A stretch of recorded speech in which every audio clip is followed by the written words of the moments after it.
तो स्टार्ट करते हैं एक और क्लास का रिवीजन। ये है आपका chapter IRF Indian regulatory framework. और पिछली क्लास के अंदर हम लोगों ने क्या क्या कवर किया था? हमने कवर किया था sources of laws. Sources of laws के अंदर हमने देखा था, चलो आ जाओ भैया मंत्र जाप कर लो फटाफट एवरीबॉडी, कम ऑन। अरे सोर्सेज ऑफ लॉज में हमने 4 तरीके के लॉज देखे थे। हमने देखा था कि भैया कॉन्स्टिट्यूशन ऑफ इंडिया होता है। कॉन्स्टिट्यूशन ऑफ इंडिया जो होता है बच्चा, वो आप मुझे एक बात बताओ, एक सिंपल सी बात बताना मुझे, कॉन्स्टिट्यूशन ऑफ इंडिया जो होता है वो क्या होता है भैया? कॉन्स्टिट्यूशन ऑफ इंडिया ने एक सिंपल सी बात बोली है कि ये जो संविधान है, ये संविधान ने पावर दी है पार्लियामेंट को, और वो दी है बेटा आर्टिकल 245 के अंदर। और इसके साथ में एक और आर्टिकल बहुत ही ज्यादा फोकस में आया था, वो था आर्टिकल 246। क्योंकि 246 ने क्या बोला है कि 3 तरीके की लिस्ट बनेगी, ऐसा कॉन्स्टिट्यूशन ने बोला है। Parliament will be the ultimate law making body in India. दूसरा, स्टैट्यूट्स जो होते हैं बच्चा, स्टैट्यूट्स, ये जो स्टैट्यूट्स होते हैं, ये स्टैट्यूट्स और लॉज भी हमारे लॉ का ही पार्ट होते हैं, जो पार्लियामेंट ने ऑलरेडी पास कर रखे हैं। मुझे एक बात बताओ, क्या जो पार्लियामेंट है, क्या उसके पास में सिर्फ लॉज को बनाने की पावर है? The answer is no. Law को बनाने के साथ में, मेक करने के साथ में, अमेंड करने की यानी कि चेंज करने की पावर भी है, और एंड करने की पावर भी है, यानी कि रिपील करने की पावर भी है। तीसरा सोर्स ऑफ लॉ बहुत ही इंपॉर्टेंट है, और वो है बेटा प्रेसिडेंट।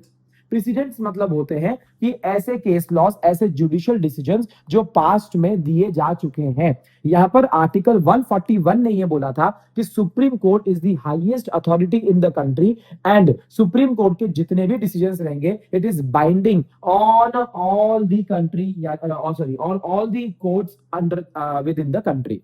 एक कंट्री के अंदर जितने भी कोर्ट्स है उसके ऊपर supreme court highest binding authority के अंदर रहेगा। कस्टमरी लॉ के अंदर हम लोगों ने ये देखा था, कस्टमरी में 2 शब्द देखे थे हमने, कस्टम एंड यूसेज। अब ये क्या चीज थी सर? कस्टमरी लॉ मतलब एक ऐसा लॉ होता है जो अनरिटन है, जो बहुत सालों से चल रहा है। इसका मतलब यह है कि it is an unwritten law which is there because of long term practice. Long term practice यानी कि जो सालों से चलता आ रहा है उसे कस्टम कहते हैं, परंपरा कहते हैं, और वो अनरिटन होता है। लेकिन अगर वो हमारे संविधान के साथ में, हमारे लॉ के हिसाब से जस्टिस कर रहा है, हमारे लॉ के हिसाब से कंट्री के इंटरेस्ट में है, तो फिर लॉ क्या करता है? वो लॉन्ग टर्म वाली जो प्रैक्टिस वाली एक्टिविटी है उसको भी लॉ के अंदर इंकॉर्पोरेट कर देता है। यूसेज एक टर्म है जिसको यूज किया गया है टू अ पर्टिकुलर ट्रेड और टू अ पर्टिकुलर लोकेलिटी। हमने बहुत सारे एग्जांपल्स देखे थे, जैसे हम लोगों ने बात करी थी कि आप जिस तरीके से नेमिंग सेरेमनी करते हो आप, तो नेमिंग सेरेमनी वाली हमने यहाँ पर एग्जांपल्स लिए थे। ऐसे बहुत सारे एग्जांपल्स हम लोग ले चुके हैं। तो ये 4 सोर्सेज ऑफ लॉज थे आपके। इसके बाद में हम लोगों ने देखा था टाइप्स ऑफ लॉज। देखो जल्दी बोलो, अरे टाइप्स ऑफ लॉज में हमारे पास में है क्रिमिनल, हमारे पास में है सिविल, हमारे पास में है कॉमन लॉ, और हमारे पास में है principle of natural justice. Yes, criminal law के लिए हमारे कीवर्ड्स बहुत ही सिंपल थे sir.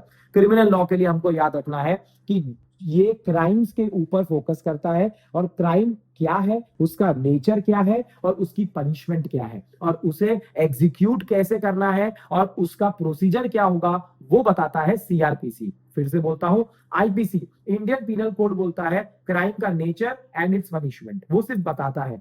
CrPC code of criminal procedure जो होता है वो उसको एग्जीक्यूट करता है, और वो उसका प्रोसीजर बताता है।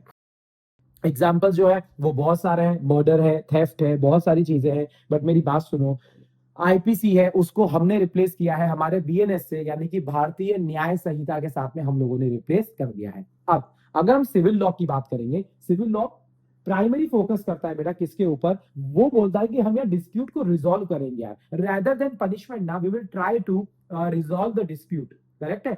इसके एग्जांपल्स सारे बेटा वही है, जैसे आपने ब्रीच ऑफ कॉन्ट्रैक्ट करा, आपने गुड्स की डिलीवरी नहीं करी, ये सब कुछ प्रॉपर्टी लॉ से रिलेटेड, ये सब कुछ लॉ ऑफ टॉर्ट मैंने आप लोगों को सिखाया था, ये सब कुछ सिविल लॉ के अंदर आता है। और यहाँ का जो कोड है बच्चा वो है code of civil procedure, CPC.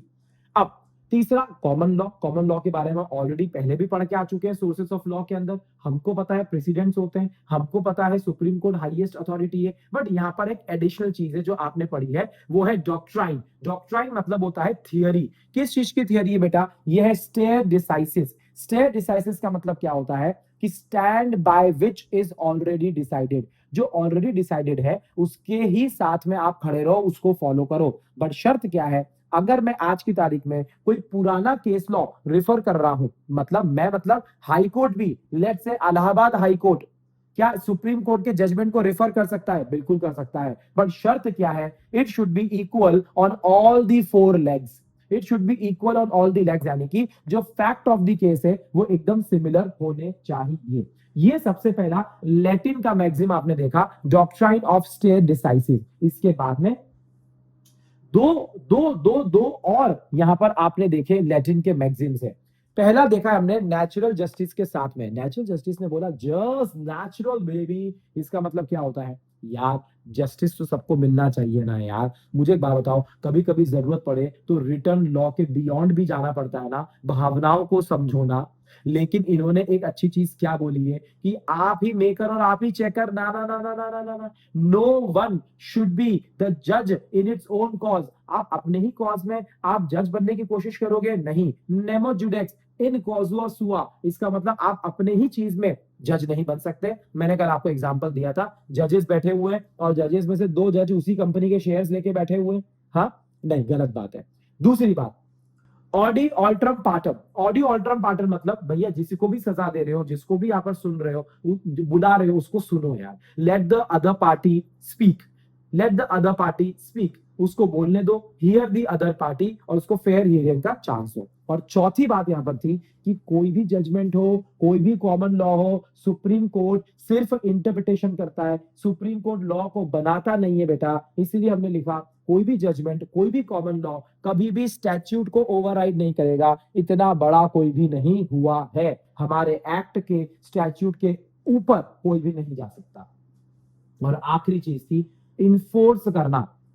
Law को इन्फोर्स करना कोई हंसी मजाक नहीं है। लॉ को इन्फोर्स करने के लिए, मॉनिटर करने के लिए हमने एक छोटी सी ये शीट बनाई थी, जहां पर हम लोगों ने ये बात किया था कि सुनो, इन्फोर्सिंग के लिए हमने मिनिस्ट्रीज बनाई है, मिनिस्ट्रीज के नीचे डिपार्टमेंट्स आए हैं, डिपार्टमेंट्स के नीचे बॉडीज आई है, and bodies are handled by the officers like IPS, IAS and IRS. तो यहाँ पर मिनिस्ट्रीज के नाम भी आप लिख सकते हो और इस तरीके से आप पूरा आंसर बना सकते हो। So this is it for the revision of this day.